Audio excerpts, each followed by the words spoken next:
আপনার সাপ কামড়েছে, সাথে সাথে আপনি হসপিটালে যাবেন, আর সূরা ফাতিহাটা পড়তে থাকবেন। যেখানে কামড়েছে শুধু এভাবে থুতু দেন, ওপর থেকে হাতটা নিচের দিকে আনেন, সূরা ফাতিহা পড়ে বারবার বারবার ফুঁক দিতে থাকেন। হসপিটালে নিয়ে যান, রাস্তার মাঝখানে ফুঁক দিতে থাকেন, ফুঁক দিতে থাকেন। যদি আপনার ইমানটা ভালো থাকে আর যদি আপনি হালাল খান, এই দুটো কারণ, ইমানটা মজবুত এবং হালাল খেতে হবে, 5 ওয়াক্ত নামাজ পড়তে হবে। আপনি সূরা ফাতিহা পড়ুন, ওই হসপিটালে নিয়ে গিয়ে ইউরিন টেস্ট করবে, বলবে সাপের কোনো বিষ নাই, সুবহানাল্লাহ পড়ে। জীবনে নামাজ পড়ি না, সূরা ফাতিহা মারবো, কাজ হবে? ও তো ডেট ফেল, সূরা ফাতিহা হয়ে যাবে। 5 ওয়াক্ত নামাজ আর হালাল খাওয়া, হারাম দিয়ে দেহ তৈরি হচ্ছে, আর আমি নাকি সূরা ফাতিহা পড়লে কাজ হবে? হায় রে মুসলমান।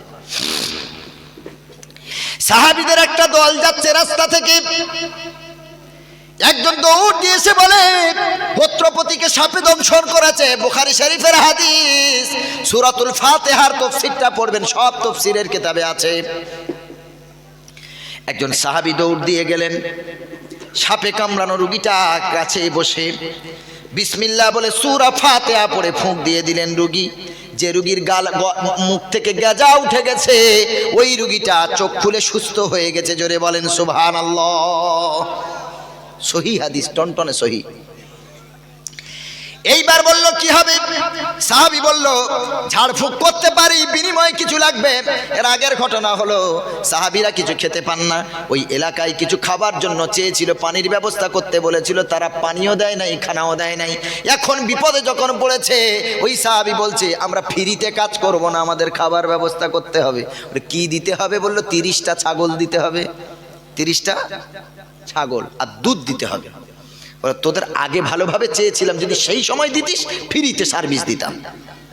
ওই সময় আমরা কাতরাচ্ছিলাম ক্ষুধায়, তোরা খাওয়ার ব্যবস্থা করিসনি। এখন বিপদে পড়েছিস, এসেছিস, যেতে পারি, শর্ত হলো ছাগল দিতে হবে, দুধ দিতে হবে। হ্যাঁ রাজি আছি। গোত্রের সেনাপতি, গোত্রের নেতা মারা যাবে, সহ্য হয় না। কোথায় তখন হসপিটাল, নার্সিং হোম।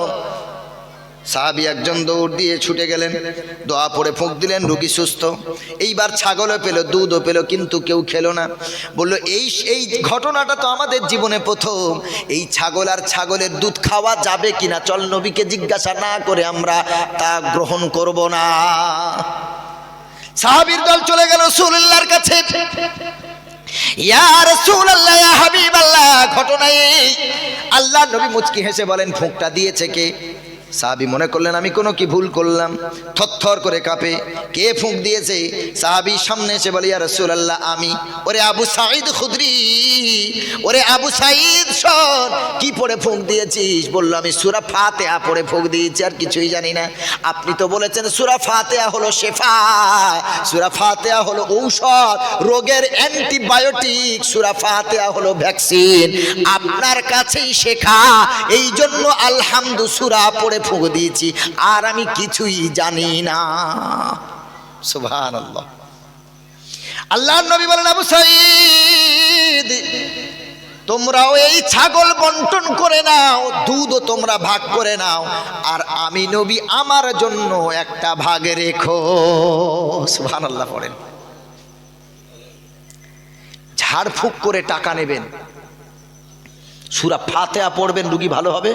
মনে করেন একটা রুগী আপনার কাছে এসেছে, একটা রুগী আপনার কাছে এসেছে, জিনে ধরেছে। এখন জিন কি আর ডাক্তারে ভালো করবে? জি, ও তো মাওলানার দরকার, ঝাড়ফুঁকের দরকার, কোরআনের দরকার। ওকে ফুঁক দিয়ে সুস্থ করে দেন, পানি পড়ে দেন, তেল পড়ে দেন, ধুনো পড়ে দেন, ব্যবহার করতে দেন। ব্যবহার করে 5000 টাকা চাইবেন, তবে ইমানদারের কাছ থেকে না। ইমানদাররা যা খুশি হয় দেবেন বা অল্প নেবেন। ওই যে জিনের পেশেন্টও যদি হসপিটালে বা প্রাইভেট ডাক্তারের কাছে যেত, ও তো মাসের পর, ও যদি জিন না বিশ্বাস করে, ও তো মাসের পর মাস ওই ঘুমের ওষুধ আর নার্ভের ওষুধ খাইয়ে খাইয়ে শেষ করে দেবে। ডাক্তার ফিস নেবে 1000 টাকা, 2000 টাকা ফিস, এত টাকার ঔষধ। তবে একটা ফুঁক দিলে তোমার ফুঁকের বরকতে সেরে গেল, ওর কোনো সাইড এফেক্টও হলো না, পার্শ্ব প্রতিক্রিয়া হলো না, ঔষধের কোনো ক্ষতি হলো না। আপনি বেশি করে টাকা নেন ওদের কাছ থেকে। বলে হুজুর শুধু ফুঁক দিয়ে কি নেওয়া যায়? একটা বড় মাদুলি না দিলে হয় না? দু চারটে মাদুলি দেবো, একটা হাতে, একটা মাথায়, একটা বালিশে, একটা পায়ে, একটা গলায়, একটা কানে, একটা নাকে, সব জায়গায় না ঝোলালে বলে 8টা 10টা দিয়েছে। এইবার বল কত টাকা? 10,001 টাকা। মাদুলি দেন, মাদুলি জায়েজ আছে, তবে না দেওয়াটা উত্তম। জায়েজ কেমন? যে তাবিজ লিখবেন কোরআন এবং হাদিসের বাইরে কোনো কিছু দিয়ে যেন তাবিজ না লেখে, এবং যিনি দেবেন তারও ভরসা থাকবে আল্লাহর উপর, যে নেবে তারও ভরসা কার উপর থাকতে হবে? আল্লাহর উপর, তাহলে জায়েজ হবে। অনেকে নকশা লেখে 1 2 3 4 5 6, বিসমিল্লাহ না লেখে উপরে লেখে 786। 786 আবার বিসমিল্লাহ হয় কোথা থেকে? তাহলে নামাজ যখন পড়ি আমরা নিয়ত বাঁধি বিসমিল্লাহির রহমানির রহিম না পড়ে, তাহলে এইভাবে পড়ি 786 আলহামদুলিল্লাহি রব্বিল আলামিন আর রহমানির রহিম। নামাজ হবে না? হবে? জোরে বলেন না। যদি বলেন 786টাই বিসমিল্লাহ, তাহলে আপনি নামাজে যে বিসমিল্লাহ পড়তে হবে, তাহলে ওই জায়গায় বিসমিল্লাহ না পড়ে বলুন 786 বলে আর আলহামদুলিল্লাহ শুরু করেন। বিসমিল্লাহ 786 নয়। আপনি সুন্দর করে তাবিজ লিখবেন, উপরে আউযু বিল্লাহি মিনাশ শাইতানির রাজিম, তারপর বিসমিল্লাহির রহমানির রহিম, তারপরে সূরা জিনের আয়াত লিখলেন, আয়াতুল কুরসি লিখলেন, নাস লিখলেন, ফালাক লিখলেন, এই যে দোয়াগুলো আছে, সূরা ফাতিহা লিখলেন, আয়াতে শেফা লিখলেন, যত দোয়াগুলো আছে কোরআন কারিমে হাদিসে যে দোয়াগুলি পাওয়া যায়, এইগুলো লিখে আপনি একটা মাদুলি দেবেন। আপনি ওই মাদুলিটা বলবেন যে আপনি হাতে বা গলায় পরুন, আর এই আমল করুন।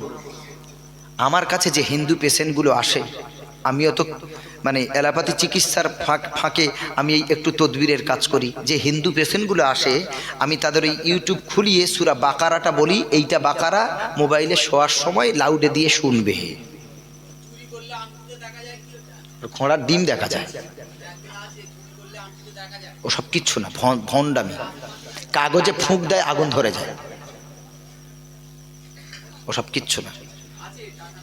ও টাকা তো নেবে, ভণ্ডামি করে বলে পেট থেকে ওষুধ তোলে। আরে অনেকে আছে না, নাই বলে তোর পেটে মারাত্মক ওষুধ করেছে, ওষুধ তুলতে হবে।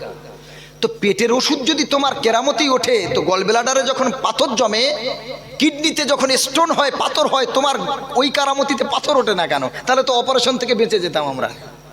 কথা বুঝতে পারলেন? পেটের ময়লা যদি ভাঁড়ে ওঠে, তো পাথরটাও তো ময়লা, ওইটা ওঠে না কেন? আল্লাহ আমাদের এইসব জিনিস থেকে হেফাজত করুক, সকলে বলেন আমিন। শুনিয়ে যাচ্ছি, যত বড় বিপদ আসুক আর জাদু টোনা চাই করুক, সূরা নাস আর ফালাক আর আলহামদু সূরা, এই তিনটে যদি কারো মুখস্থ থাকে, খোদার কসম করে বলছি, হাওয়া বাতাস, জিন ভূত আর যাই আছে পৃথিবীতে কোনো ক্ষতি করতে পারবে না। জোরে বলেন সুবহানাল্লাহ। কোনো ক্ষতি হবে না, তাই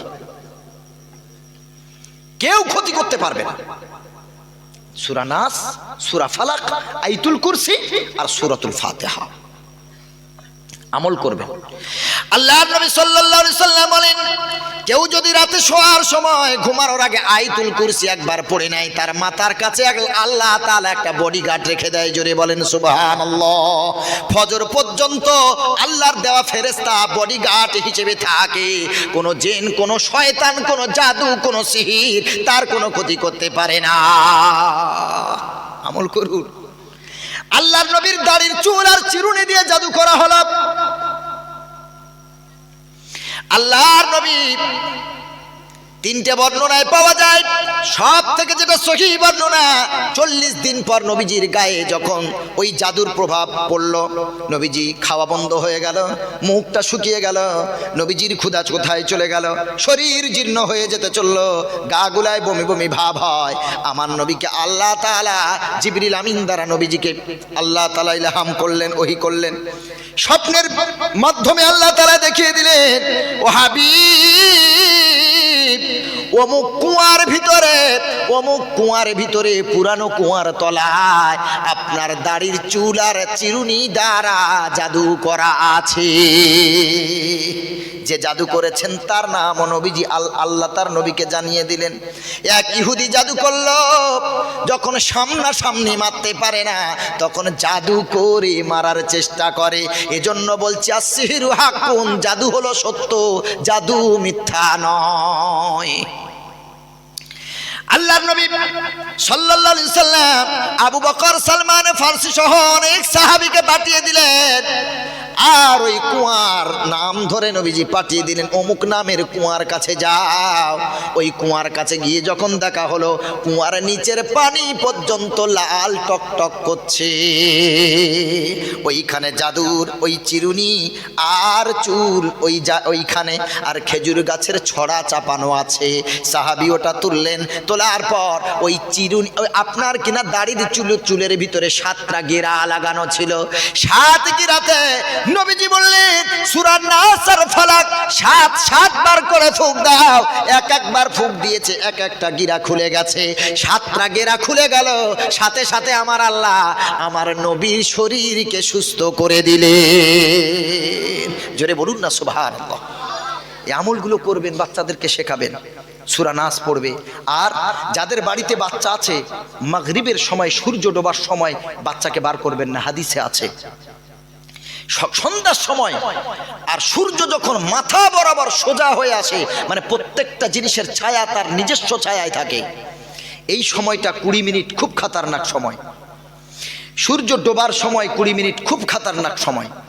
এই সময়টা বাচ্চারা যদি বাইরে থাকে, সাথে সাথে হাদিসে আছে শয়তান ওই বাচ্চার পেটে এভাবে আঙুল দিয়ে খোঁচা দেয়। এজন্য বাচ্চারা কাঁদে বেশি রাত্রেবেলা। বাচ্চাকে সন্ধ্যা যদিও বার হয়ে যায়, কখনো আপনি সাথে সাথে সূরা নাস, ফালাক, আয়াতুল কুরসি, আলহামদু সূরা 3 বার পড়ে বাচ্চাকে দম করেন। যিনি মা থাকবেন, যার বুকের দুধ পান করে, তিনিও তার গায়ে ফুঁক দিয়ে, হাতে ফুঁক দিয়ে গায়ে বুলিয়ে নেন। বাস শয়তানের যে প্রভাব ছিল সব কেটে যাবে। সুবহানাল্লাহ পড়ে এই আমলগুলো করেন। আপনার পেটে ওষুধ পড়লেও, যদিও পেটে ওষুধ থাকে, আল্লাহর কসম বলছি পেটের ওষুধ তোলা যায় না।